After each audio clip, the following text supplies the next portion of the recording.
等我話你知，近排我用緊呢個 AI 工具真係好癲。而家喺我部電腦打開 YouTube 揾狗狗嘅影片啦。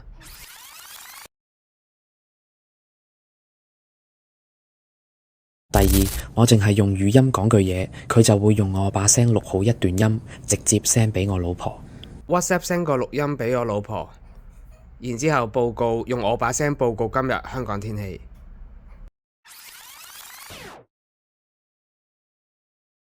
老婆，今日香港天氣大約19度，有幾陣雨，濕度68%，仲有少少風。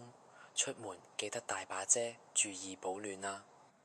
第三，佢仲可以自己去我 Google Drive 或者電腦度揾檔案、download 檔案，完全唔使我喐手。呢啲全部只係冰山一角。